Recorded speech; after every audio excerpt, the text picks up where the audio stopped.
Hello, my friends. You are in the lesson on how to choose evidence. We're going to talk about embedding quotations in your essay. You are required to use a quotation in your essay. And there are some important things to remember when choosing the quotation that you're going to embed in your essay. Now, first of all, before we get started, you already know which chunk of text you are using because we did that on day one with your planner. You identified the chunk of text from your graphic organizer, either from Machetes or All American Boys, and you decided which one you were going to use because that was going to be, and then you identified the style devices in there. Now, for this essay, you do not, and you should not, quote that entire chunk of text. That's a lot of text. So we're going to talk about how to determine which quotation to include in your essay. So the first thing that you need to do, if you have not already, is figure out your central claim. Figure out your thesis statement. So if you haven't done that first, go back to the previous lesson on thesis statements and topic sentences and figure out your central claim. What are you arguing for in this essay? Are you arguing that his metaphor builds a theme? Are you arguing that his dialogue builds characterization? Are you arguing that the diction builds a tone? You have to figure out your central claim first before you can figure out your evidence. Now, that's kind of backwards, right? Because you already decided your evidence. Really, you should start with the evidence and figure out your central claim from there. But we've already done that step. So now we have to determine how to figure out which part of that chunk of text that we chose is going to be the most relevant for our essay, and therefore the one that we are going to quote and embed in our essay. So let's talk about this. So let's think about when we are writing our essay, we should probably use a quotation because we're talking about style. Our essay is required to be about style. And when it comes to style, you really want to quote the text. So there are 3 steps to using quotes effectively: choosing the right quote, finding the right one, selecting the most important part of the quotation. You don't have to use the entire paragraph-long quotation. And incorporating the most important parts into your analysis. You can see the word incorporate. It means to bring together, making it come together. It's kind of like mixing it or blending it together, blending the quote into your essay. So first step, what do you need the quote to do in the essay? What job does it need to do? Now, this is where your thesis statement comes in. If you are talking about characterization, like this example is, then you're going to probably want to look for a chunk of text that focuses on characterization. Now, if you're focused on how a metaphor develops a theme, then you have to identify the metaphor. So if you're writing about Machetes and about the the running metaphor of the sugarcane, then you're going to have to pull a quotation from that larger chunk of text that is about the sugarcane. Because if you say, I'm focused on a metaphor and how the metaphor develops a theme, but then your evidence doesn't have a metaphor in it, that's confusing. So you want to make sure that you identify the quotation that makes the most sense to your essay and what you are trying to do. So for this example here, what do you need the quote to do? I want to show that Quinn is struggling with his responsibility to Rashad. So in this chunk of text, we've got a lot of text to pull from here, but the most appropriate piece that I'm going to pull is this first part right here.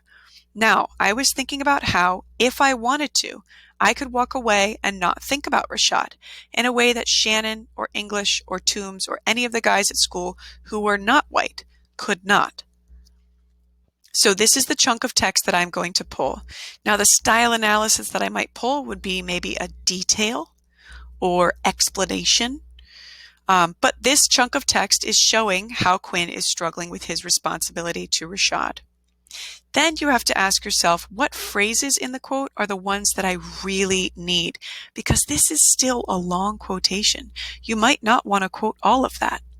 Since I want to show Quinn's struggle over his responsibility to Rashad, I only need the part of the quote that mentions Rashad. If I wanted to, I could walk away and not think about Rashad. So this could be identified as a detail, as my style device. And this one chunk of text is the most important piece. So we've identified the most important quote. We've identified the most important part within that quotation. Now we need to incorporate it into my analysis. So you're going to follow these rules for embedding quotations. Embedding, you can see the word embed. It means to put into something, to make it fit within something else. So follow these steps. Quotation marks are placed around anything being quoted. These are those quotation marks. They look like two upside down commas next to each other. If you don't know where to identify the quotation mark, please ask during class and we can show you on your keyboard where your quotation mark button is. A quote should not stand on its own. It is not usually a full sentence. You have to have an intro to or an extra from a quote. So it means you have to have some words of your own that lead into the quotation and sometimes that lead out of the quotation. And you must include a comma to separate the quote from your words. So for example, these words are the writer's words. As Quinn thinks about the responsibility he has to Rashad, he thinks, comma, quotation mark. If I wanted to, I could walk away and not think of Rashad, period, end quotation mark. So as you can see, the intro section, these are the words that come from the writer. Then the quotation mark is separated by quotation marks that indicate this came from the book itself. There's a comma separating the words of the writer from the words of the author. And as you can see, the writer uses an explanation. They basically explain the quotation before even getting to it. Now, an extra example would look like this. Open quotation mark. This I is in brackets because in the original novel, the I is lowercase because it's in the middle of the sentence. But as you know, the first letter of a sentence must be capitalized. So if you change something in the quote, then you have to put brackets around it. So that's why there are brackets here. Open quotation. If I wanted to, I could walk away and not think of Rashad, comma, close quotation, spacebar, is something that crossed Quinn's mind as he thinks about his responsibility to Rashad, period. So either way, you have to have a signal phrase or some sort of connector that puts the quotation into your essay, that fits the quotation into your essay. It could be an introduction with your words or an extra with your words. So this is step 3 in embedding your quotations. Now go into your planner. You have your thesis statement. You have your topic sentences. Now you're going to include your quotation. So you might need to go back into your graphic organizer to find the quotation that you want to use. And then you are going to start it right here. In the text, Jason Reynolds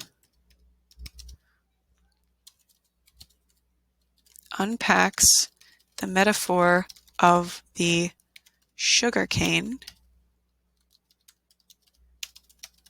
when he writes, open quotation, and then I'm going to embed my quote in here, quote. I would need to open up my graphic organizer to find it. Quote, close quotation, period, close quotation.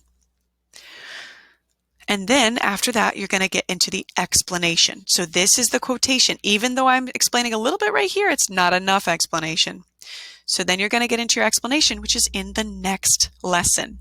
So once you have your quotation chosen and it's in your paragraph, click next in your module and start working through your lesson on how to explain or analyze your quotations. Ready? Go.